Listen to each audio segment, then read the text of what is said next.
thanks for coming here.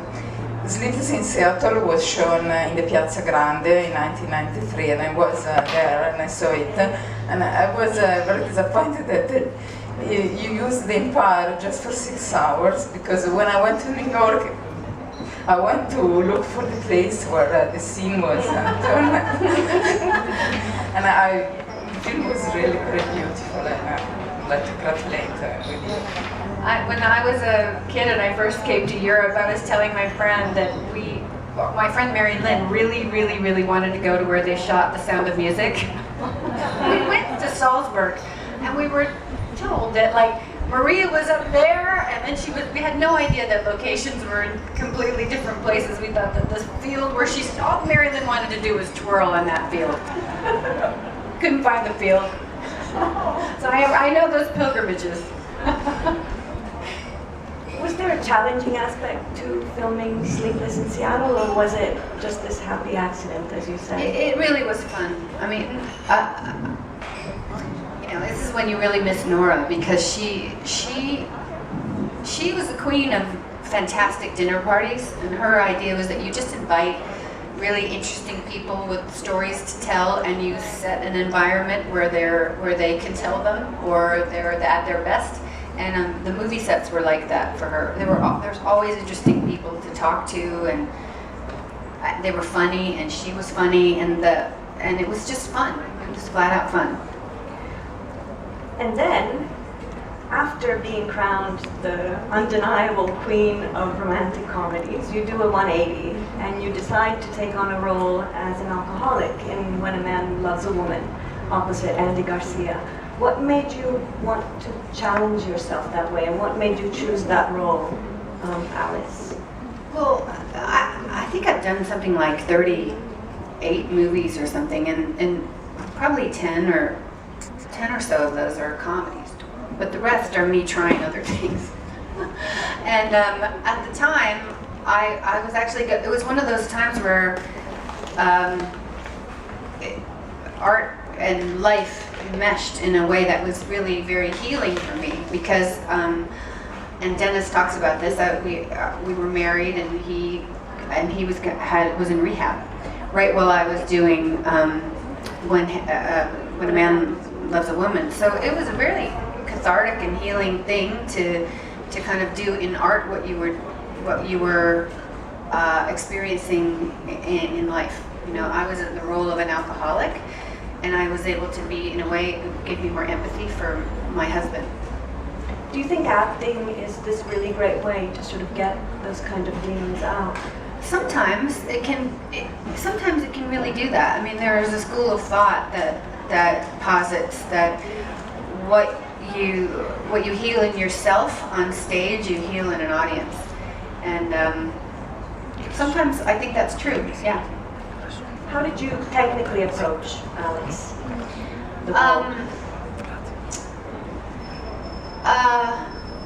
Well, I don't know if this qualifies as technical, but the scenes where she's drunk, you have to be very precise as an actress, right? You have to hit marks, you have to repeat your exact action take by take. There's a real precision that you need to have but then throw away, and drunks are sloppy, or their urge or their desire is to be precise, but they're not precise.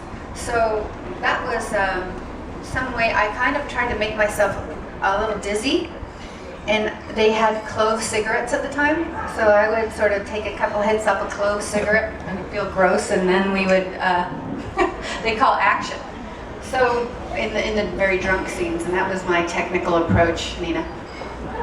I love that, clove cigarettes, everyone, for like drunk scenes.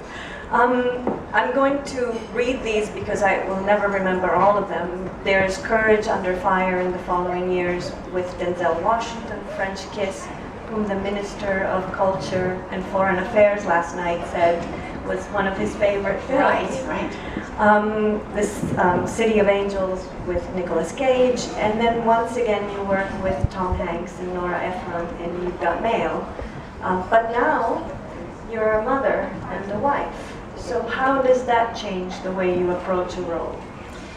Well, I had become a mother right for, Jack was 3 or 4 months old when I did Sleepless. So that's actually my prevailing memory about Sleepless. Okay. Like, I have that baby.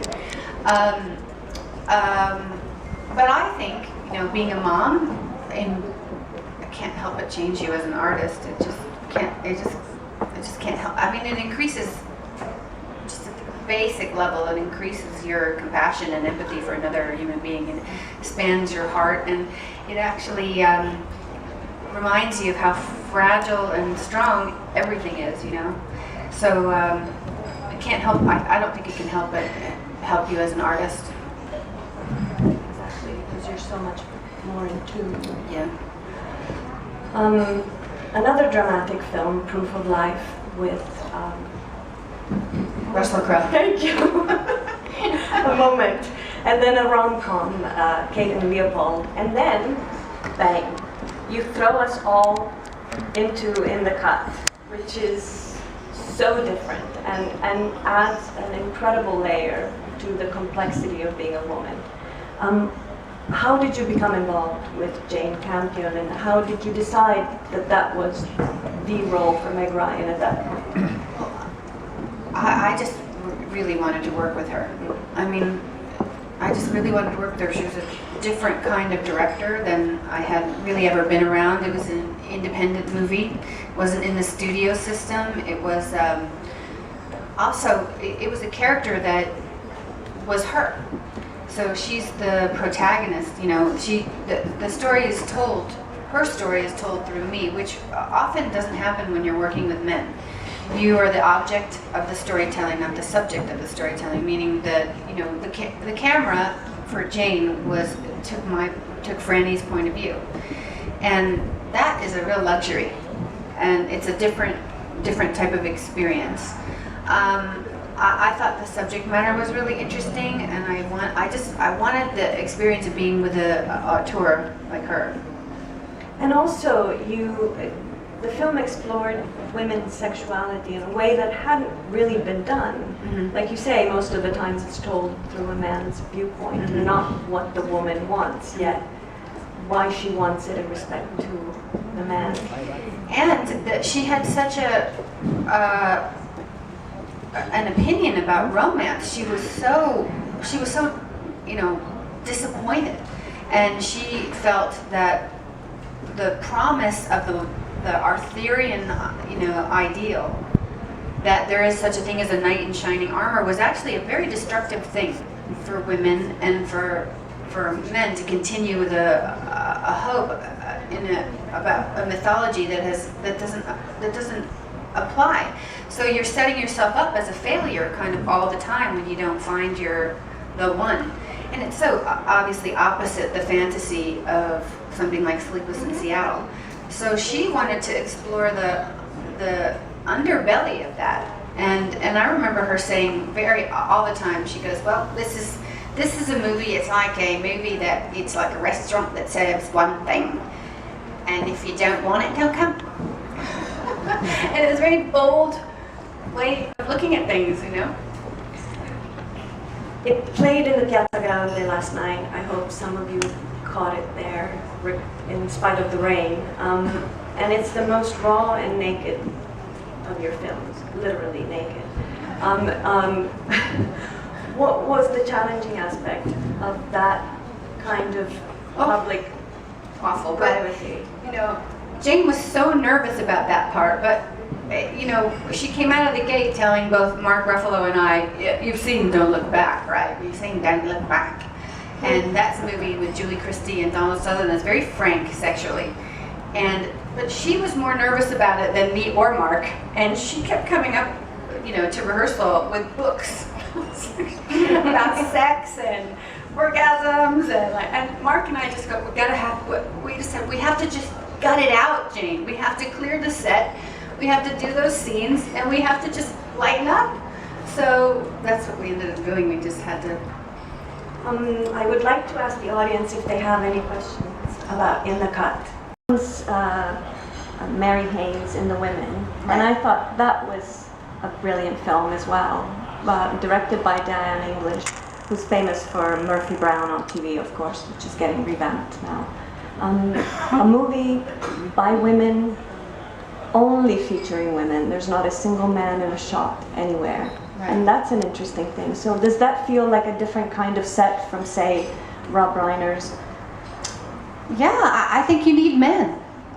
Really. Yeah. I think that there's ideally we want a balance, right? Nothing primarily male or female. I mean, it was a blast, and there was the makeup trailer in particular was really fun. It was all female makeup artists and hair artists and all actresses in there. And at a certain point, like early into the filming, I remember Annette saying, kind of calling everybody to order and saying, you know what?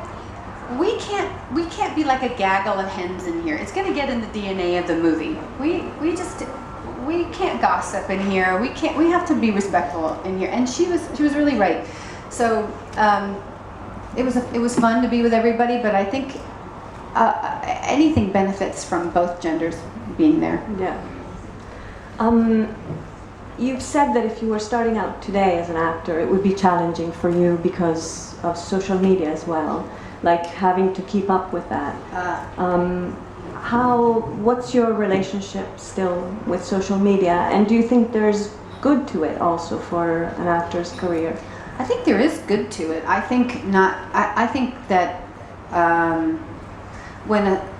just the opportunity for a celebrity to speak directly to an audience and cut out the middlemen, cut out press releases and things like that, I think can be very beneficial. But social media for me, I feel like I'm much more reticent about what my public self, you know. So it's taken me a little getting used to, and I finally realized, like, Instagram and social media and Twitter, you don't really have to share all your most personal thoughts or where you are, or you can just be funny and light about it too. So I'm still learning. Then in 2016, Meg Ryan, the star, becomes Meg Ryan, the filmmaker. You had a production company for a while as well, but now you're a director, and you direct as your first project, Ithaca, right, drawn from a William Saroyan 1945 novel, The Human Comedy. Right. Your son Jack stars as your son. He's not actually, he's one of my sons in the movie. He's the one at war. He's not the lead. He's the one at war. Yes, he's the one at war. Right. And then again, you have Tom Hanks on set for a day, I think, to play your husband. So what made you want to try your hand at directing? Well, I wanted to tell that story, and I thought that would be a good one to start with, because I'd raised a son. And really it's a mother's point of view about raising a son, and raising a son in the world with integrity.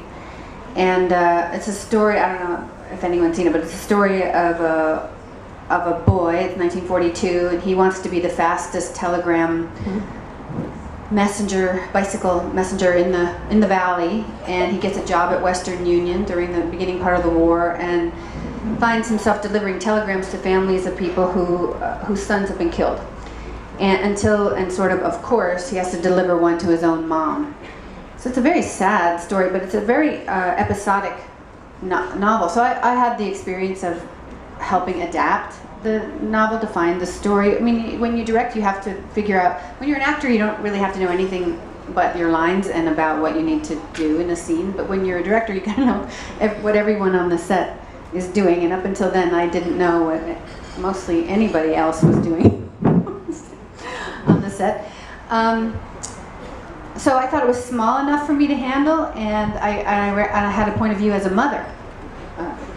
And it's really a beautiful film. I'm not saying it because you're sitting here, but it really is beautifully made, and it delves into the right thing. Who were your inspirations? Did you draw from someone?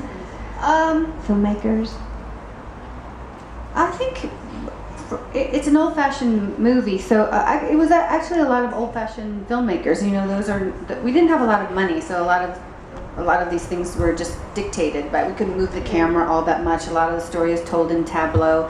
The rhythm of it is very like an old film, and we were inspired by a lot of early kind of Kodachrome colors, and you know, we made the movie in 21 days with $2.7 million.